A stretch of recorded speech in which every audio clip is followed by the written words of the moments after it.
Hello, everybody. Welcome to the Moto In-Depth Monday episode of this week. We're going to be going over Daytona. We're going to be going over all the heats. We're going to be going over all the mains, and we'll stop by a few segments, one being Progression Point and the other two being Fun and Fluid and Rocky Brides.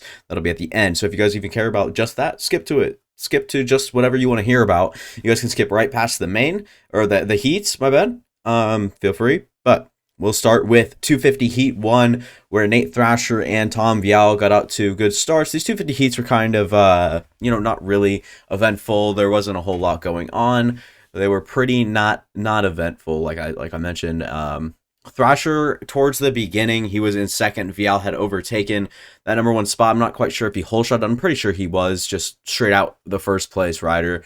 Whole shot or not, he was just out there first two corners or so, was first place. But Thrasher definitely seemed a lot more aggressive to get past Vial, who was riding great defensively. It took about a lap and a half, I think, for Thrasher to get up and past Vial and finally find his way past him. But Vial was riding really great and really defensively. I even mentioned how it looked like he was kind of like Vince Freezy out there. I hate the guy, but let's hope Vial doesn't really turn into that extreme, and hopefully continues to get faster, because I really like this kid, Tom Vial, and unfortunately, something happened in the main event. Stay tuned for that if you guys missed it. But Deegan and Mosman were the only other guys in there really doing anything. Mosman was in that third or fourth place spot. I can't remember which one it was. And then ended up going down again this season. I mean, we've seen it so many times from him, putting Deegan into a higher position than Mosman. So it is what it is. Mosman definitely has had better seasons than this. I don't think he's riding even close to his ceiling right now. I think it's the worst we've ever seen him ride. So, like I said, not that great of a heat. Pretty boring, pretty low key. And then we head into 252 Heat 2 with Jordan Smith and Hunter Lawrence out front this time around. Hymas in third.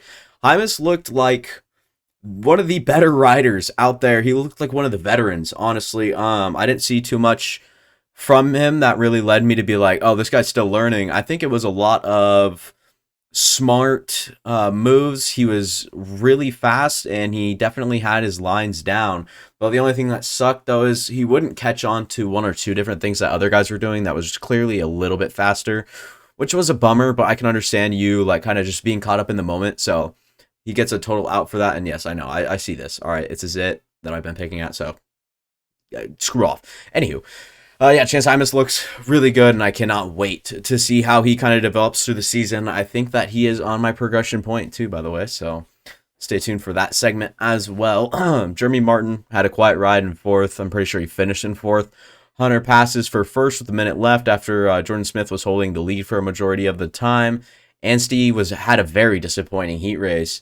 Very disappointing. I think he ended it in sixth. And then Hymas was still in within 3 seconds of Hunter Lawrence, but that was before he really had like 2 or 3 laps up front. So with time expiring, Hymas was still within 3 seconds, which is still a great note and a great little mark, or great little factoid. Another pretty boring one. So nothing really happened. We'll move on to the 450 heats now. 450 Heat 1. Tomac, Roxon, Plessinger, and Barsha, all the big names in there. Kenny looked really comfortable behind Tomac in the beginning. And then Justin Cooper quickly starts well and then settles into fourth pretty early. Plessinger and Cooper fight for that fourth place spot, with Barsha quietly sitting in third. He's not too far off the leaders, but he's just kind of there. And then Cooper looked really good. I think something that was really fun to note with Cooper, Justin Cooper, that is the fact that he looked so calm and collected, and he wasn't going to push the issue. You never worry about, like you see a guy like Sexton, it's like, please don't go for it. You're going to make a mistake. You can just kind of tell that with Justin Cooper, he was riding flawless almost. It was to the point where you were kind of watching him, and it wasn't poetry in motion quite, but he just looked so sure. It looked like a sure thing that he was going to stay up on 2 wheels no matter what he did. And that is what you really want early from a rider, moving up to that 450. We'll also talk about RJ Hampshire in this next heat, which, talk about someone that, I'm excited to talk about. I've never really been excited to talk about RJ Hampshire unless it's bad news. Not a big fan of the guy. He's obviously turning some heads now, but I don't know. To me personally, I mean, I know I can't really have biased, opinions on the show, so I'll try to knock that off the further and bigger that this channel gets and goes. But I just think that Justin Cooper overall looked so incredible, and I cannot wait to see how he can kind of finish it off. Well, actually, this might have been the last round he's racing because I saw or heard something. He's actually going to start prepping for Paula around one of the outdoors for the outdoors training for the 450. He's up to the new class now. He's got to get ready to go. So that was also pretty cool. Plessinger makes a pass for fourth and still looks pretty good. I mean, Plessinger, he's looked good in these recent races. Kind of died off a little bit. His name isn't as hot, and then now he's looking a little bit better in this heat at least. Tomac glides to the win. Kenny stays generally like close. It wasn't really, oh, he's right there on the back fender. It was kind of just like he stayed there. I don't think Tomac was even close to pushing the issue though. We can slide on down here to 450 heat number 2. RJ Hampshire and Christian Craig, probably two of the last guys you thought would get that jump, but both of them out to the good start. First time we're seeing Craig get a good start all season long. RJ on that 450 though, going to talk more about it. I mean, this guy looked incredible out there. Honestly, I didn't see too much of that. That it factor. I didn't really see much of like that sure thing. Like I was just talking about Justin Cooper. I was seeing more of a guy that looked like he's been on the bike. So I'm really curious to see how much testing, or like if he told us, or like if there's anything out there that anyone knows how long he's been riding that thing. It seems like he's been riding for a lot more than, what did they say, 4 or 5 days. I just don't believe it. The way that he was riding it looked so not effortless, but it looked like he's used to that for sure. So it's cool to see him kind of gelling with that 450. Also had a really impressive main event, in my opinion. We'll get to talk about that a little bit later. Cooper Webb starting in third early and eyeing out Christian Craig for that second place spot. Anderson and Sexton both in fourth and fifth. Anderson actually leading over Sexton in that fourth spot, and then Chase Sexton in fifth. Coop passes up for second. Bad line by Craig. Lets Jason Anderson pass. One thing I did want to note about Cooper Webb in this heat race, at least, was the fact that he was going really fast in the whoops. These were a difficult set of whoops, no doubt about it. And it was really cool to really see the work that Cooper Webb has put in with the bike and himself to not perfect the whoops, but he's definitely looked good through those whoops. That is for damn sure. Webb closes in within a second of RJ Hampshire. Sexton, all this happening while Sexton's just chilling in fourth after getting past Craig. So, I mean, everyone was kind of passing Craig. I think he ended up finishing in fifth. But top four within 3 seconds with 30 seconds left. So it's actually looking to be a pretty fun last little bit there of that heat. Maybe a 2 or 3 positions can be shuffled around. But you would think so, right? Sexton surges up with some speed. Closed it on Webb really quick. Had that almost oopsie. No, that mistake was scary for sure. Thought he was going down. Almost 100% thought he was going down. RJ continues to lead on the final lap, ends up winning the thing. It goes RJ in first, Cooper Webb in second, Sexton in third, Jason Anderson in fourth, and Christian Craig in fifth. So fun heat there. Fun heat number 2. Moving into the main events, we'll start with the 250 main event. Anstey, Thrasher, Lawrence, and Vial all out front first. Vial to lead in that first corner is really fun and a cool thing. But do want to talk about this Hunter and Thrasher incident. Do I think it was intentional? To a certain degree, yes, I do. The way that Hunter Lawrence, that press conference was really misguiding too, because of the way that he said he was wronged last week, basically, is what he said. Racing is racing. He kind of put it out there that he didn't mean to necessarily put him down on the ground. He said he didn't want that to happen, but personally, I think that there was some bad blood or some boiling feelings and emotions between those two, and I don't know if Thrasher's really going to think much of this. I think he's going to say the tables are even. I don't think we need to really hate on each other and whatnot. And it's just a different situation than most. When we see Sexton and Barsha, we'll get into that later, man. Jeez. That's an interesting situation as well, but interesting stuff going on with the racers nowadays versus how they used to be with the bad blood and whatnot. So it is what it is. Deegan and Hymas, something to note in this race. They both had some pretty bad starts. It wasn't great for them. It wasn't looking pretty. Hunter gets to the lead. Thrasher On the other hand, the other probably championship favorite goes down to 22nd. Vial ends up going down. I couldn't tell you what position he was in, maybe second or third. Mosiman into 8th, 4 minutes in. Was a little bit rough. I was looking for Mosiman to really take it to that next level. Didn't quite get there this week. Do I think that breakout ride is sometime this season? Yes. Soon? Maybe. Later, most likely.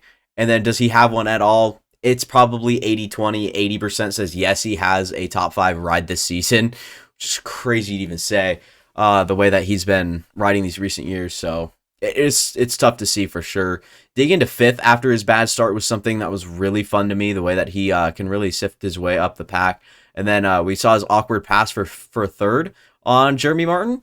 Not quite sure what happened there. I think both of them just kind of eased off the throttle, slammed their brakes in the sand, kind of uncontrolled environment and dirt under them or sand under them, really. So it was kind of awkward. Then it ended up being Hunter Lawrence, Max Anstey, and then Haiden Deegan after 5 minutes of racing, all up in there in 3rd. Deegan looked very poised and very safe. I'll say that for sure. He wasn't throwing the normal Deegan style on there, where he was looking like he might, toss a turnover or turn down, my bad, over, a roller or something like that. He was riding very safe, you can tell. I don't think he was pushing the issue at all, which is really fun to see him in a podium spot without pushing the issue off a bad start, by the way. That is a video for later this week. I'm going to farm views with that, I can guarantee you. Thrasher did pick his way up the field all the way back up to 11th. Thrasher had a mishap attempting a quad. James Stewart even said a little cross-rutted. It was a quote from him, to the point where he thinks that Thrasher maybe got a little cross-rutted off the jump of that, and maybe was already too set in stone, that line that he was doing, and kind of guided him off, kind of like the Eli Tomac sort of deal. It is what it is. Hunter cruising out front. Anstey was in second, close 4.7 seconds behind him. Mosiman, another bad, crash. We'll dive more in depth here with Michael Mosiman and his real struggles of the season. I think that we've seen him succeed these couple of years. We've always had him up to the standard. He's always been an aggressive but great and fast rider. We are not seeing that this season. It is really heart-crushing. He's been one of my favorite riders for a little bit now in that 250 class. Thought this year he might actually have a chance to say something about it. He's had the speed in the past, but he keeps making these mistakes, and it's not like the same Sexton deal where he's in a leading position. He can't even get there, which is the most frustrating, because you look at a guy like him, he's so capable of it, especially his last couple of seasons. But this season, I don't know if it's a drop in confidence. I don't know if there's a secret injury. I don't know what is going on. I don't know if the bike is not really treating him well. Pierce Brown and Justin Barcia seem to be doing not just fine, but they seem to be doing well on it. Pierce Brown has his issues for sure with his riding in general as well. It's not quite just whatever.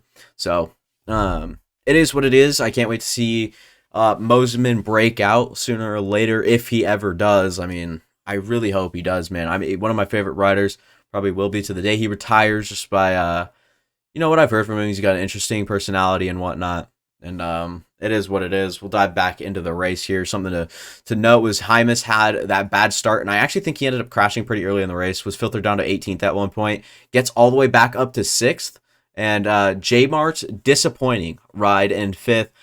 I think this is a good ride for Jeremy Martin as far as the season goes, but a lot of people were choosing him kind of as a sleeper podium type of guy, or someone that could even contend for the win.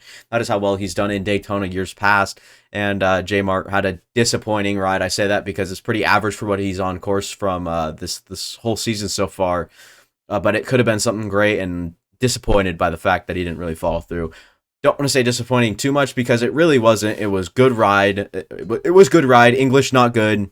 Man, I struggle with words sometimes, I'll tell you that much. But yeah, Hunter ends up winning. Max Anstey, Haiden Deegan in 3rd. Jordan Smith in 4th. J Mart in 5th. Hymas in 6th. Nate Thrasher, even after both of those crashes, finds his way all the way back up to 10th. So, fun stuff there in that 250 main event. Headed into the 450 main event. We can talk about the Ferrandis crash, kind of took him out of there. Pretty nasty crash. We saw something similar with Cameron McAdoo 2 or 3 years ago.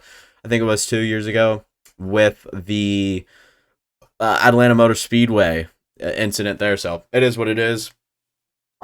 We had all the big players out there. Coop, Tomac, Sexton, Barsha, and Anderson all out front to start this one off with Webb leading. Sexton early struggles in the sand. I mean, he had a couple of moments where he didn't really look that great, but one in specific, one lap, he did have kind of a worse run through it than, most.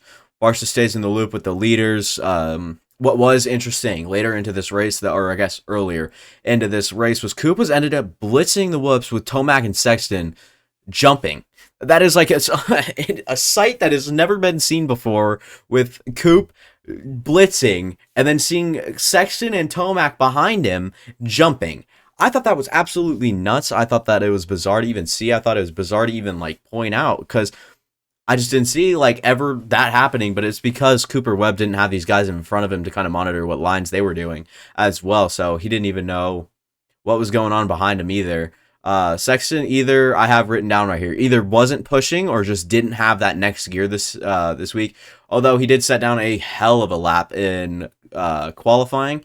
I think that he did have that extra gear, but I don't think that I didn't think he feel comfortable using it without pushing. So I don't think Sexton was pushing. I think if the opportunity presented itself, he might, escalate his intensity and whatnot. So that was pretty cool to really see him kind of step back. And that's something that you don't normally see from a guy as young as him. And with his recent, issues, I think it's very much unquestioned that he did it and why he did it. I think that you either rode safe or you just weren't comfortable going into that next gear. Not necessarily that you didn't have it, but that you weren't comfortable in there. So Justin Cooper, like I said, had a fun ride in 6th after starting closer to 10th. So I thought that was also something worth documenting. It was a super fun ride by Justin Cooper. Can't wait to see him this outdoor season. I can put him up there for maybe an overall 5th. I'd put him up for an overall top 5 this year. This motocross season. Jesus Christ. Jeez. Tomac starting to close in on Webb in first. Eli pushes past Webb in the sand. First 7 minutes in, they have a little moment. Sexton closes in after the little mishap between the two. You guys are seeing it on your screen now. Really bizarre incident. I don't think that both of them meant for it to happen. It was all resolved on the podium in Cooper Webb's winning statement. When Cooper Webb was on the podium. I don't know what I'm blabbering about here, but Sexton did end up closing in after their little mishap. Barsha was still lurking in 4th. Sexton falls back again, and then weird little bit here. So Sexton kind of got pulled away a little bit, or I guess Webb pulled away from Sexton a little bit, and then we saw that pass for first with Tomac and the false neutral from Webb. I almost called it a false Webb from neutral, but a false neutral from Webb puts Tomac up there in first, and then Sexton kind of closes to the back of Webb again. And the most different, I did want to add this on too as well. I need to get better at this for sure. The most different I've ever seen Sexton ride. It didn't look like the normal Sexton. The week-to-week Sexton looks so much different than Daytona Sexton. I don't know if that is just from outdoors, style of track or something like that. It just didn't look like the same guy. So I thought it was really different. And I thought that was also to be noted as well. And it could have been the way that he just wasn't pushing the issue. So, it was really cool just to have Sexton kind of know a limit and not push it. I mean, he is so far within his limits, even when he does crash. It's just kind of little mishaps here and there that can really screw him over and really gets to his head. Tomac wasn't really quite getting away in first from Webb in second, but had some space, enough breathing room and whatnot. Sexton had a little mistake, and then Barsha got close, and then Chase nearly jumped on him. You guys are seeing it on your screen now. He kind of skimmed towards Barsha's left elbow, kind of missed the triple, kind of looked up at him and was like, I know who you are. It's number 23. Make sure I got the right guy. The HRC Honda. And he was smelling blood, that's for sure. Got close. I mean, it was really weird. Barsha gets all fired up, trying to get Sexton back. Sexton separates a little bit again. Sexton makes another mistake. And then Barsha really almost lands on him. Basically did land on him. And then a little fun, quote from Chase Sexton is, should have been more aware. And I agree with that. It's 50-50. Barsha has had moments in his career where it's, what are you doing? More than this time when Sexton is, I think Barsha was aggressive from the start on both parts. I think that he was just eager to put himself in front of Sexton. So it was really tough to tell whether or not it was Sexton really making an unaware mistake, and that is half of it. And I think the other half is Barsha was gunning for that podium spot he's been wanting all season long. So a fun quote from Chase Sexton is, should have been more aware. And I agree with that. That's definitely half the issue here at this point. Tomac and Webb separate from the field. Webb's 2.4 seconds down with 5 laps to go, or 5 minutes to go. Justin Cooper, by the way, still to note, in 6th, by the way. He was still in 6th with about 5 minutes to go, so something was wild. He was feeling good for sure. Tomac gelling out front, and Coop starts to yo-yo. If you guys don't know what yo-yoing is basically a guy's faster on one half of the track, and then the other guy's faster on the other half.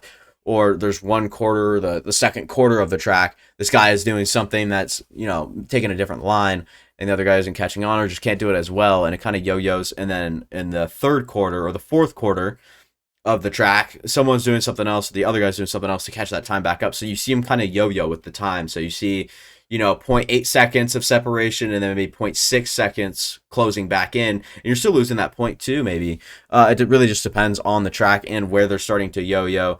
Tomac held on for first. It was actually going Tomac in first, Cooper Webb in second, Chase Sexton for third, Barsha in fourth, Anderson in fifth. A big gap between Barsha and Anderson. And then we saw J. Coop in sixth, Roxon in seventh, and then we saw, who is number 24? What am I writing? Okay, it was RJ Hampshire behind Roxon. I think that was for 8th. And then Plessinger for 9th, and then Craig for 10th. Sexton and Barsha had some words after the race as well. You guys are seeing their little aggressive chat there, I guess. Interesting situation for them. I'd die to hear what was said in that one. I don't think Barsha has much room to talk, though. I personally, he's had some dumb moments in his career, and that wasn't even all Chase's fault. So, if I was Barsha's team, I'd say kind of watch out and don't go for it next week. Don't go for Chase Sexton's front wheel. Don't worry about it. Is what I'd influence him to be. Obviously, it's not the way that Barsha works. I will bet on seeing Barsha making a move for Sexton's front wheel for sure. So that'll be quite fun to watch as the season progresses. Speaking of progression point. We'll talk about the young riders doing well in both classes. Chance Hymas in the 250 class continues to show serious potential in his heat race, and then the ride from 18th to 6th in that main event. Something was gelling. I can't wait to see him outdoors. Obviously, it might open up his ceiling a little bit more. I would love to hit it on Chance Hymas a little bit later. And then Justin Cooper in the 450 class is someone to also keep note of. Maybe the best ride of his, 450 career so far. Maybe not. Maybe. It's definitely the best ride we've seen from him in his 450 career so far, and I cannot wait to see him also go to the outdoors, as he's going to begin testing any day now. So that should be fun to keep note of and to kind of keep watching out on. Go to rocky rides, where these guys maybe had a little bit more of a rocky ride than usual. Maybe not happy with it. Maybe a little bit of ruffled feathers here. We'll start with Chase Sexton. I can see him being mad just because he still had those mistakes. All right, he still had those mistakes, so that mentally hurts. And he noted of that very quickly on the podium. Was just not happy with the way he ride, or with the way that he was riding. And also, finishing in third, going 10 points down to Eli Tomac is not like Chase Sexton. He's not used to having this third player in the game, and he's used to being able to keep with Eli Tomac. This week, not the case. Had Barsha barking right behind him as well, which I think also kind of concerns him, knowing that there is another guy out there as fast as him. Even though he did kind of separate from him a couple of times, those mistakes kind of kept Barsha in it, and it is a little something to keep in the back of your head if you are Chase Sexton. You are questioning a lot right now headed into these next prove it weeks, as I'll call them. I think he's got to prove it to himself mostly, actually. Mentally, Chase Sexton hasn't all been there this season, in my opinion, and I want to see him prove to himself that he is still just as good as he was in outdoors, and perhaps better. Can't wait to see that. Also, Eli Tomac is coming back to ride outdoors, and that scares the crap out of Sexton for sure. I can't imagine what Chase Sexton's feeling right now, man. That has got to be rough. Moving on to the other rocky ride, we'll talk about Nate Thrasher in the 250 class. Just speaks for itself. 2 crashes, still ending up in, what was it, 11th or so, 10th. It is a good ride, all things considered, but just not the way you want your week to go, especially with a torn ACL. I can't imagine that. So it is what it is. We don't know if it is a torn ACL, so alleged torn ACL, and then maybe a partially torn ACL as well, allegedly. So that's pretty fun. Fun and fluid. Speaking of fun, I do want to knock on 2 guys here. One in the 450 class. Eli Tomac hasn't quite got this this award yet this season, and he is now. Eli Tomac was my favorite rider my favorite rider for fun and fluid this past weekend in Daytona, where the fact that, I mean, the track really came to him. He really said that on the podium. He said, "What is it about this track?" And he said, "I don't know. The track just comes to me as the night goes on, and when that gate drops and whatnot." So Eli Tomac was definitely feeling out there. He was feeling fluid, and it looked like he was having some fun on the podium. It looked like the happiest he's ever been. By the way, just also a little side note. Move to fun and fluid for the 250 class is a fan favorite, Haiden and Deegan. Obviously, I would have him second to Hunter Lawrence, just the way that Hunter Lawrence is gelling with the track, but that's too boring to do Hunter Lawrence and Eli Tomac, the 2 winners. I'd talk about Haiden Deegan. Like I said, it didn't look like he was pushing the issue, and he was going fast. From a bad start to whatever it was, 5th with like 4 minutes in a row. I can't even remember the note was. And then to move to that podium position and then stay there throughout the race and separate himself from 4th, without pushing an issue, without looking fast, without feeling like there might be a mistake coming. I think that speaks volume to how fluid he was this past weekend. And also another guy that was really happy in his press conference and on the podium. Also signs of having fun. Was feeling very fluid. So that will be all for me. Thank you guys for watching. Hopefully you guys continue to enjoy these little breakdowns that I do. I don't know what else to say. It was a fun weekend of racing. I can't wait to see it next weekend. Expect more videos as the week goes along. Maybe not every day, but there will definitely be some videos out for you guys. Probably one that will have to do with Haiden Deegan in this race breakdown. So that'll be all for me. Thank you guys for watching.